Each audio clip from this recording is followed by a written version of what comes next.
The college football transfer portal is here, and there are some crazy names that have decided to put their name on the list. Wide receiver is no exception. And honestly, they might be some of the best players in college football. They're going to find new locations. Let's start right off from the bat. Cam Coleman is in the transfer portal, and this is a guy that, if you look at rankings, no matter the position, he's one of the top players in the transfer portal for college football this season. This is a guy that has elite 2027 NFL draft prospect type of caliber, type of player, big athletic X receiver. This is the guy that reminds me of like Chris Olave or like Treylon Burks or like Braylon Edwards even. This is a guy that has red zone dominance, great hands. He is so impressive, and wherever he lands, it's going to be an immediate impact. Yeah, that great hands is one of my favorite features about him. He's 6'3", so he's a very large target at huge catching radius. Taking a look at some of his stats over the last 2 years, he's amassed 1,300 receiving yards and 13 touchdowns on just 93 receptions. So a very large impact type of player. Should have about 2 years of eligibility remaining, but I don't really think that, and we'll see if he even lasts that long or if he'll just be going straight to the NFL. Obviously, the coaching change at Auburn probably played a role in this, so we'll see kind of where he decides to go. I don't know if there's a ton of smoke right now. That's more kind of, I'll leave that to you, but I do think as a player, whatever team gets Cam Coleman, they will be better off in the wide receiver room for it. Yeah, there's been an occasional drop here and there, but take it for what you will. He hasn't had the most elite quarterbacks near him in his time at Auburn, but overall, his route tree is very advanced. I mean, he's got a natural high point when it comes to getting to the football. We've seen him in the red zone. He's a complete red zone threat. Defensive coordinators don't know how to really plan against Cam Coleman, and he's a freak athlete. We're talking about a guy you mentioned, 6'3". He clocked a sub 4.40. I mean, this is insane. Woo. Absolutely insane ball tracking Can't coach savant, that. if you will. Yeah, so Cam Coleman, probably the best guy in the transfer portal, and wherever he lands, I'm guessing it might be Texas. Texas could be the place. Texas Longhorns, Cam Coleman, Arch Manning. I mean, that's a college football playoff contender, maybe even favorite immediately in 2026. As we get on before, as we continue to move on for the top portal wide receivers you should pay attention to in 2026, this is Marv and Rauh in the morning, where we bring you daily sports content every single day. Every weekday we go live, and then we bring you bonus content on the weekend like this right here. So be sure to hit subscribe, as you can get all this daily stuff for free. All you got to do is just click that subscribe button. Moving on next, man, there are some other good wide receivers in here. And the next one up is no exception. Nick Marsh from Michigan State, talented wide receiver, known for his large frame as well, physical play. He has the potential to make a huge impact moving on from a once Big Ten school in Michigan State who had that potential to be that big-time team. Now I think you could potentially see him in a different shade of green, maybe in the Fighting Irish. Yeah, I mean, as an Iowa State fan, we said this before we recorded. If Nick Marsh became an Iowa State Cyclone, I would do whatever the top comment says. Like, this is a guy that I want on my team. This guy is a legit baller. Over the last 2 seasons, he's got 100 receptions and 1,300 yards. This last year, he had almost 60 receptions and 662. What really stands out to me is the consistency, though. 649 yards 2 years ago, 662 this next year. So just at Michigan State, who has not been a powerhouse like some dominant Big Ten team, he's still putting up really solid numbers. Has 9 touchdowns, 6 this year, so he doubled what he had his first season. He can rip the long ball as well. This guy's got speed. He's got size. There's nothing not to like about Nick Marsh, and whoever ends up with him. Like, I'm going to say this about all 5 of these guys. They're going to be better off, but Nick Marsh is a name that I am personally, like, I really think that he's a great wide receiver.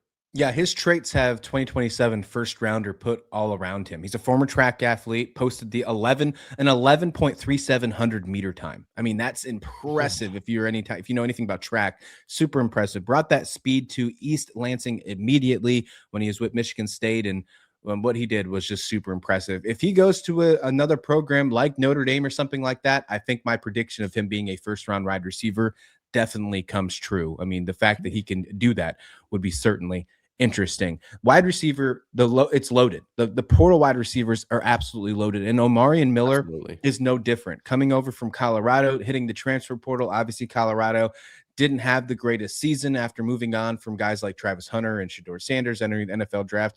Now you see a guy like Omarion Miller, who, if he was on a team that was more impressive than the Big 12 bottom of Colorado, then I think you'd be hearing a lot more about him and moving him up in the rankings. You're going to see him with multiple Power 4, Power 2 schools chasing after him. Absolutely. Yeah. This is a guy that if he was on like in a Michigan State, right, who hasn't been that great in the Big Ten, you'd probably have a lot more noise around his name. Just looking at his, last few years, the departure of Travis Hunter, I think, made a massive impact on what his stats ended up looking like. He went from 11 receptions in 23 to 10 receptions in 24 to this last year, 45 receptions for Omarion Miller. And his yards obviously reflected that. Ended up with 800 yards this last season and 8 touchdowns. 8 of his 10 touchdowns came this last year. And whenever I see something like that, a big jump, that, to me, that means he can answer the call. Whatever position you put him in, he can take on the spotlight. He can be that bigger role that the quarterback wants him to be, or the coach asks him to do. Like, he can take that on full force, and like we've seen him in the last 3 years with 1,200 yards total and 10 touchdowns. Really, a lot of that came in the last season. So a name that isn't going to get a ton of noise in comparison to some other big ones out there, just because he comes from Colorado, one of the laughing stocks of the Big 12. And I understand saying that, as Iowa State lost to them, but nonetheless, I still feel like they are that way. He's a huge name, a very, very talented wide receiver to look out for. Yeah, he's 6'2". I'd like to see him get a little bit more, at least work a little bit more on his top end speed so he can be a true vertical threat. But I mean, he's tall. He's a versatile receiver. I mean, obviously what we've seen from him in the red zone's been really impressive as well. He has the ability to make those big plays and have strong contested catch skills. His route running is impressive. I would just like to see his end speed, his top end speed have a little bit more improvement on there. That's coachable. It's coachable stuff on that. And I think you can really say that he's a true vertical threat in 2026. LSU seems like a place that he might land with Lane Kiffin in 2026. If that's the case, then you're putting Omarion Miller on the map for certain. No doubt about that. Keep in mind, Omarion Miller from Louisiana. So if you think that's just a bunch of smoke, like, there is a connection there. Just keep that in mind. Yep. Next up on the wide receiver list, a smaller wide receiver, undersized, but don't make that change your thought process on him. Chase Hendricks from Ohio is certainly impressive. And this is a guy that's really stood out and right off the bat has already been contacted by 16 different schools since entering the transfer portal. You're talking about teams like Mizzou, Cal, Purdue, Kansas State, Wisconsin, Alabama, Colorado, Baylor, just to name a few, man. This is a guy that is certainly impressive. Yeah, when we were talking about Omarion Miller, the first thing I talked about is how much he stepped up to the role. Well, with Chase Hendricks here, what I'm seeing is a clear linear progression. Over the last 3 years, he's gone in receptions from 11 to 40 to 71, so significant jumps every year. That means in yards, obviously, you're going to see the same, 100 yards to 471 yards to over 1,000 yards last season. His averages went up from around 10 to around 12 to around 15. And the biggest one, the one that really impacts how games go because of points and scores, that's how you win games, is you score more points. He went from 0 touchdowns in 23 to 1 touchdown in 24 to, wait for it, 7 touchdowns this last season. I'm seeing a ton of progression out of this guy.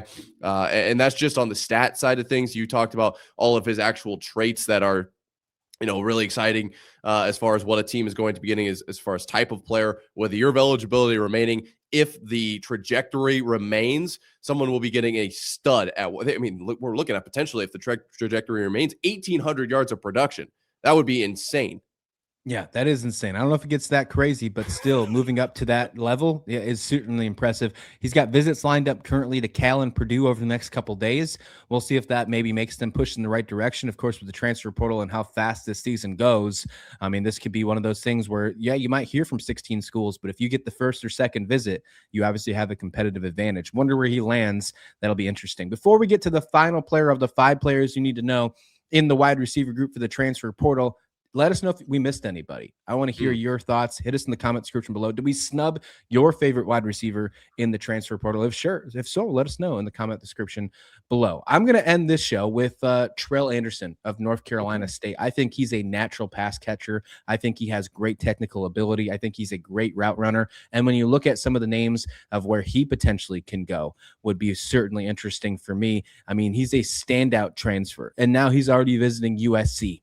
He's already on the eyes of visiting LSU at Lane Kiffin as well. There's already talks about him being targeted with Kyle Whittingham at Michigan. This is a guy that a lot of people, we have him as potentially the 5th player you need to know. and he's got these type of power two teams chasing after this guy. Yeah, this guy has certainly seen a jump in production from 14 receptions to 39 from 24 to 25, and doing a very good job of actually not only gaining more yards, but also executing once he has the ball. 158 yards in 24 to 629 yards in 25, meaning he has 53 receptions for 787 yards on his career. He's averaging 14.8 yards when he receives the ball, and he has 6 touchdowns. So this is a name to absolutely look out for. As far as, looking at these stats, they might not jump off the page, but I think that the intangibles, like how his game is run, is probably the most exciting part about Anderson here. Really excited to hear more about these portal wide receivers. We just scratched the surface because this position group is absolutely loaded. So let us know your thoughts in the comment description below about maybe another wide receiver in this portal class and maybe your team where you want them to land. Let us know on the comment description below. And thanks for watching Nick and Rauh in the morning.